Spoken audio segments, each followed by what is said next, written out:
So, ang ibabahagi ko sa inyo ngayon yung isa about sa leadership. So, sa akin, bilang isang rin major ng 4th Scout Ranger Battalion, so, siyempre, pag sinasabi na rin major ka, so, ikaw ngayon yung isang model NCO ng mga subordinates member ng batalyon. So, kailangan ipakita mo sa kanila yung tamang galaw sa sarili mo. So, kailangan bago ka mag-comment sa mga member mo, ayusin muna natin yung sarili. Tuwid muna natin yung sarili natin kasi pangit naman yung mag-comment ka doon sa mga junior mo na yung sarili mo ay hindi naman din ayos. Ikaw din yung babalikan sa lahat ng mga sinasabi mo. Ha?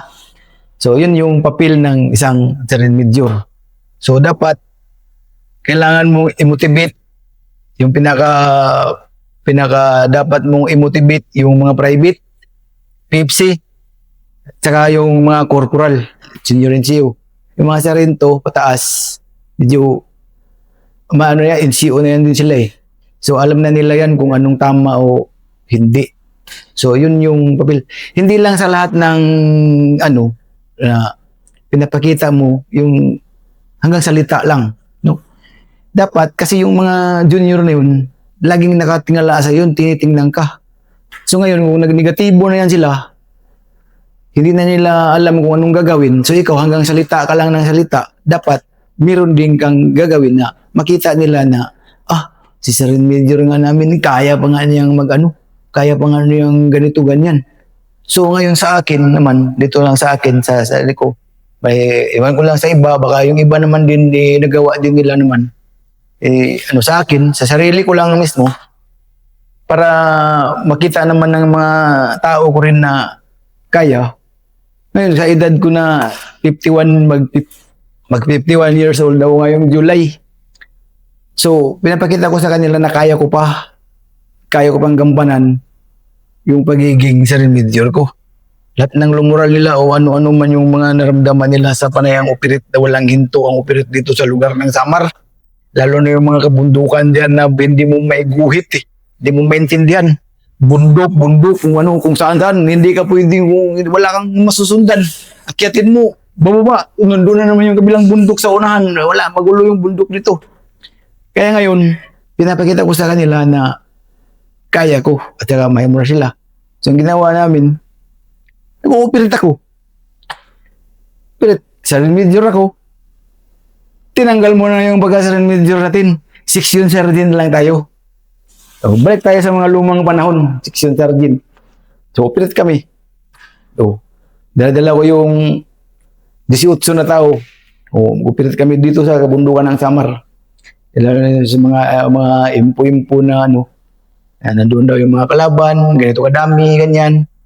Yung namin na pinasok namin ng impo sa amin ay 70 daw katao, yung sabi ng mga informante, meron daw 70 katao.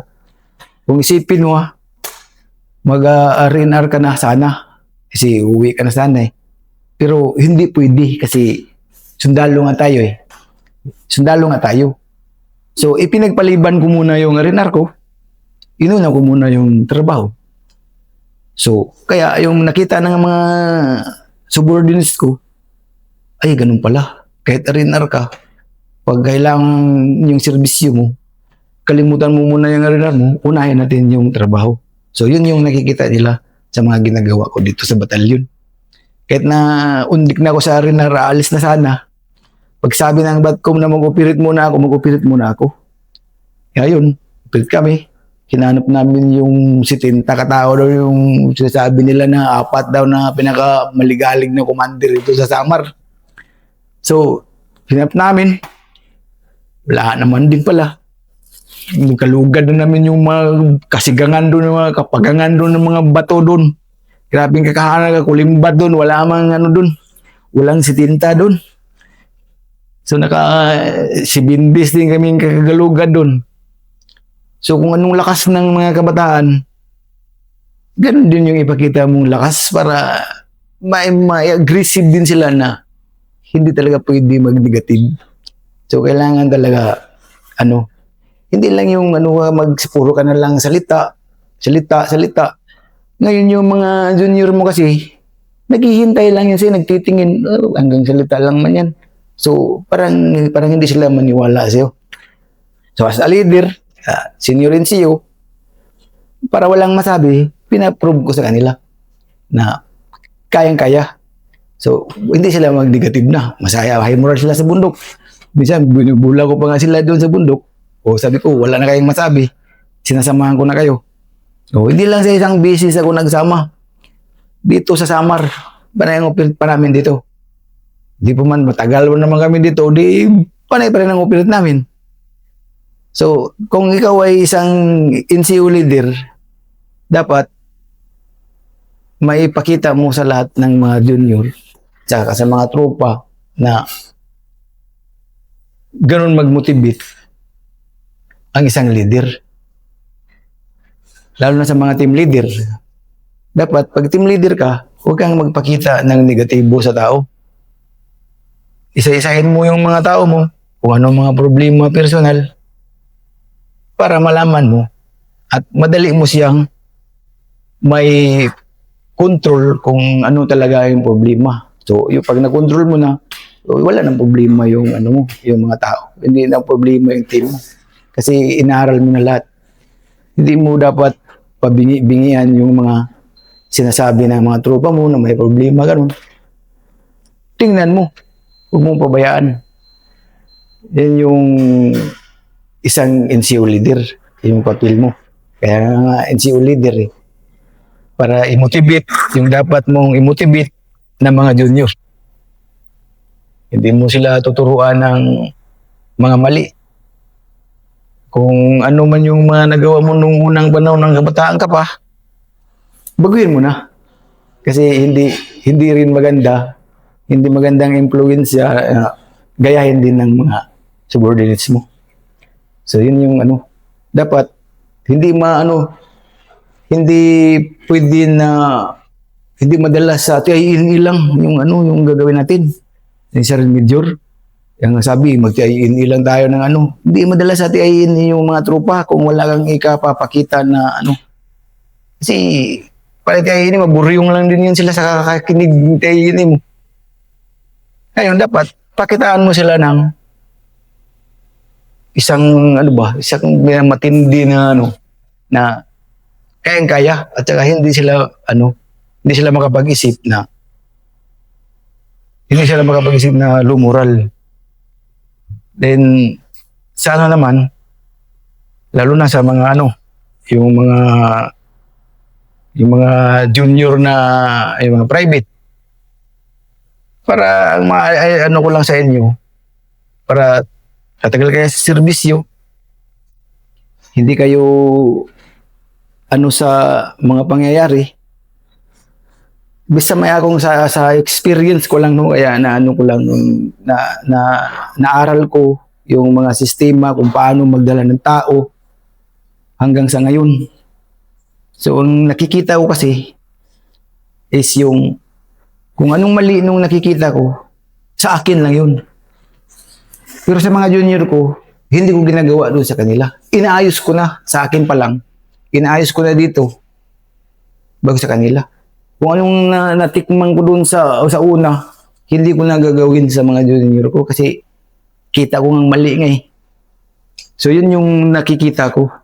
Din sa pagdating naman ng mga lalo na tayo, sundalo tayo, grabe yung natin sa operasyon. Lagi tayong babad malutong tayo sa mga gera-gera. Huwag nating seryosohin yung Huwag nating seryosohin yung mga encounter na yan, yung mga grabe encounter. Yung makikita mo yung mga nangamatay na tropa. Mag-encounter tayo ng tig-isang linggong encounter. Hindi matapos-tapos. Kung walang ceasefire, wala. Hindi mahinto yung enkwentro. Ngayon, kung seryosohin mo yan, hindi ka tatagal sa serbisyo. Aalis ka ng serbisyo. Aalis ka sa serbisyo mo dahil takot ka na. Wala ka nang ibang isipin. Ang hirap pala ng buhay ng sundalo. Di ba? So dapat, mo yung sarili mo. i-control mo na. Yung sa akin, kinukontrol ko yung sarili ko eh. Kung ano nakikita ko, kung ano man yung kadami yung mga nangamatay dyan, inano ko lang, isip ko lang na ito eh, kwento ito eh. Matapos dito, pag-uwi sa kampo, enjoy lang yung buhay. Huwag natin seryosohin, hindi tayong mga lagi nakatingala sa atip. Kung ano gagawin, wala. Kontrol yung sarili, pasyal-pasyal kung saan. Konting pitik ng red horse, gano'n lang yung paglibang-libang sa sarili para mawala na yung natin, pressure sa utak ba na. Kasi ang gera, hindi mo mawala yung gera. Mula pa nung unang kapanahonan pa yan, sus puta, tumanda na nga lang tayo, hindi mo nga tapos yung gira eh. So, maliit pa ako hanggang ngayon, gira pa rin. O di wala, hindi matapos yung gira. So hindi natin seryosohin yung gira na yan. Kumbaga, ilibang-libang lang natin. Pero maraming gira na may masaya na gira. Mga enkwentro na nakakatawa dahil sa kasama mo rin. Yan ba?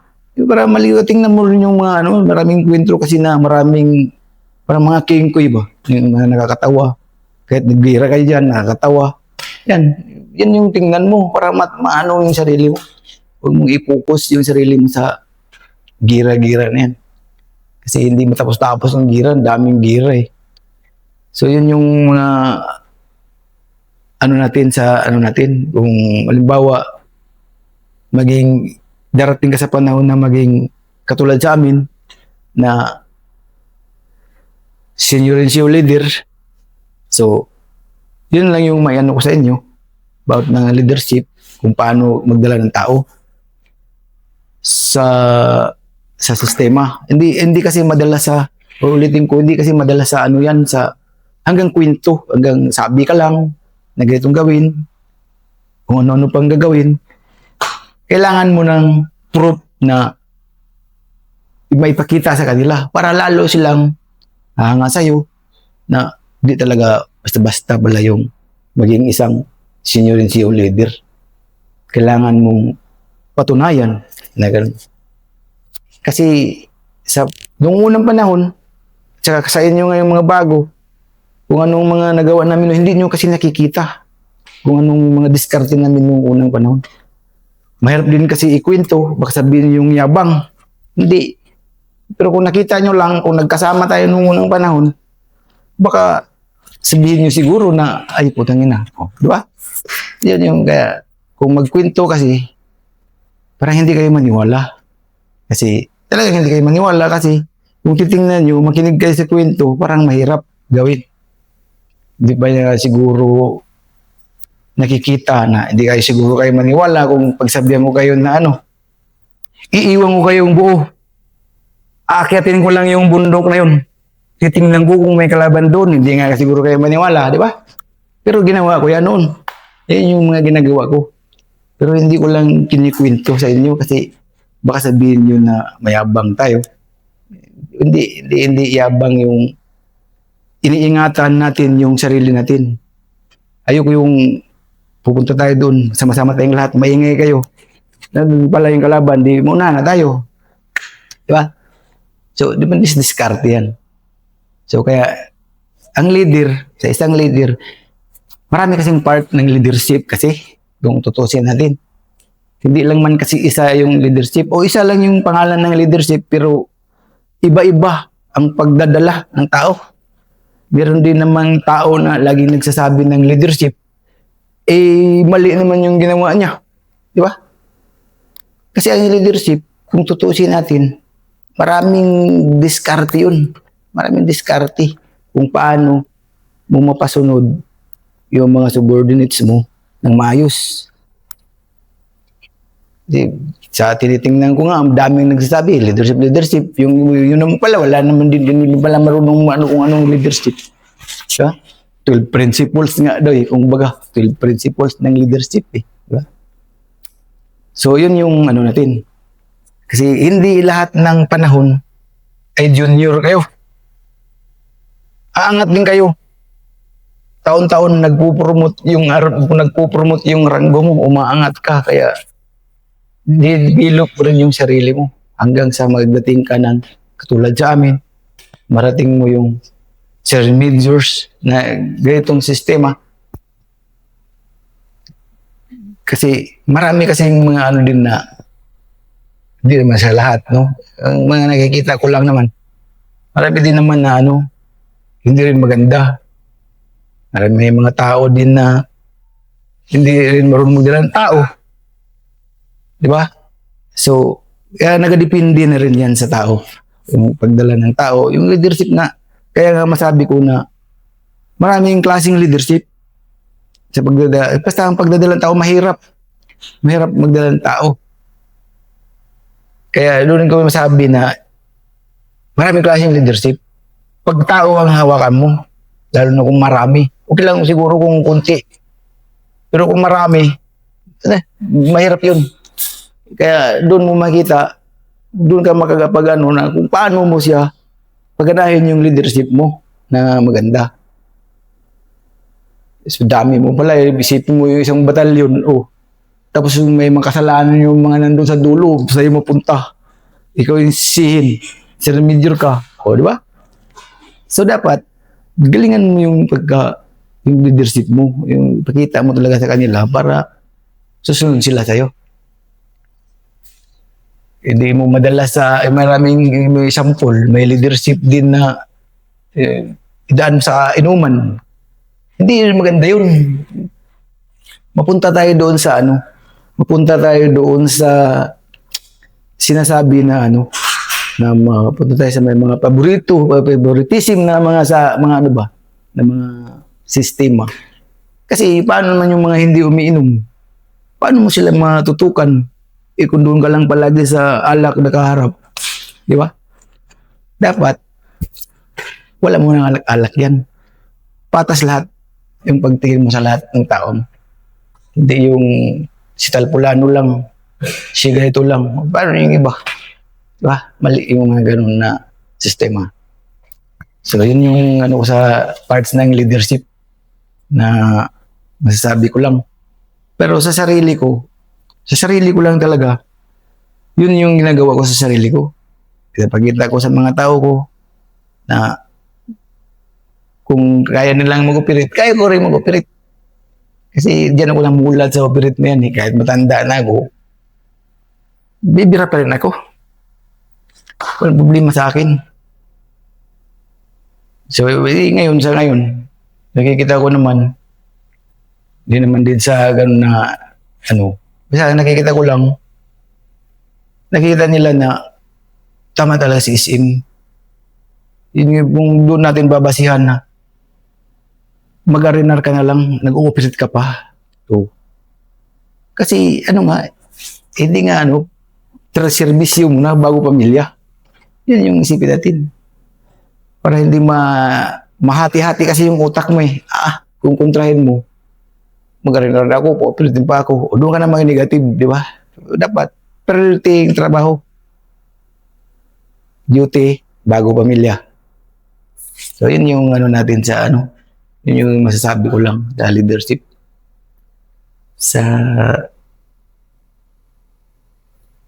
About naman sa salamat. Sa naman din, sa mga magpapasalamat din ako sa lahat ng mga nanonood sa mga war story, yung mga tao na nanonood sa war story ko. Maraming salamat sa inyo sa inyong mga suporta sa YouTube channel ni Sir Clarin. Ito sa akin naman, yung lahat ng mga pinagkukwento namin dito sa war story, lalo na lang siya, yung mga kinikwento ko sa inyo, kung maniwala kayo o sa hindi naman, hindi ito, yung mga pinagkukwento ko sa inyo, hindi ito mga tawag ito, yung mga yabang, sinungaling, gano'n. Hindi. Ito, lahat ng mga kinakwento ko sa inyo, ito talaga yung nadaanan ko sa buong buhay ko. Mula ng 19 years old hanggang naging itong edad ko ngayon. Yung mga kinikwento ko sa inyo ng mga war story na yan, totoo yan, hindi yan mga kasinungalingan. Yung mga tao na nagsasabi ng mga sinungaling, yung mga pinagsasabi namin, hindi nyo kasi nakikita eh. No? Sa amin, sinishare lang namin sa inyo yung mga naranasan namin sa about ng trabaho ng isang scout ranger. No? Ito kasi sa scout ranger, ito yung pinakamahirap na unit sa buong buhay namin. Sa buong ng armed forces, ang scout ranger ang pinakamahirap. Sa totoo lang talaga. Upilit kami, baba, hindi pa natuyo yung damit namin, naglalaba pa lang hindi pa natuyo. Yung kumba namin basa pa, uniform namin basa pa, nandoon na naman yung tasog, prepare, akyat na naman. Yun yung trabaho namin, no? Oh, hindi natin, wag na yung sabi na, compare natin sa ibang mga unit. Sa ibang unit kasi, lang sila, cool. Kasi, lang sila nakalatag lang kasi sila sa isang lugar na yan. Ilang years sila dyan, 20 years sila dyan sa isang lugar na yan. Ang scout ranger kasi, we strike Kaya sinasabi we strike. Kahit saan lang pupunta. 3 buwan lang kami. Example, 3 buwan lang kami ito Samar. Lipat na naman kami ng kung saan. Doon na naman kami. Tsamba lang kung makarating ng 6 months. Pagdating doon, lipat na naman kung saan na naman na lupalog na naman. Oh. Ganun lang. Oh. Ngayon, tsamba-tsamba. Umabot na naman ilang taon mo. Ganyan, taon-taon. Pero noon, magulo yung buhay namin. Kaya hindi na kami gumawa ng bahay. Bunso na lang yung yan. Tapos duyan damit. Kasi, yun na nga, always reading Kasi, bawat oras nagbabago. Kung saan-saan na naman kami hihilain na lugar. Yun yung trabaho ng scout ranger. Napakahirap. Kaya, lahat ng hirap, lahat ng gera na nadaanan namin, yun yung sinisira namin sa inyo. Hindi rin yun yabang yung mga pinagsasabi namin. Talagang totoo yung mga pinagsasabi namin sa inyo. Kasi, minsan kasi, iba, kung ayaw nila maniwala, wala namang problema sa amin. Basta sa amin lang, sinira namin kung paano, anong karanasan, o anong hirap, ayan ba? So, kaya ito naman din yung sistema. Sa hirap yung scout ranger. Kasi malay mo, pagdating ng araw, lulusubin tayo ng mga ibang taga-planeta. Mga taga-planeta, ang Mars dyan, lulusob sa atin. Hindi, meron na kayong scout ranger na sasangga dyan sa kalaban, yung taga-depensa sa inyo. Sino ba yung asahan nyo? Wala yung mga... Ewan ko lang. Kung sino yung asahan natin. Wala na. Yung iba, kung sino lang man talaga yung magkipag-huldi line nandyan sa kung mayroong lulusob na dito sa atin. So, magtulungan tayo. Para madipinsahan natin yung bansa natin. Kaya sa amin, salamat sa inyong lahat na sumuporta kayo sa mga war story namin na Tsaka, ano ba?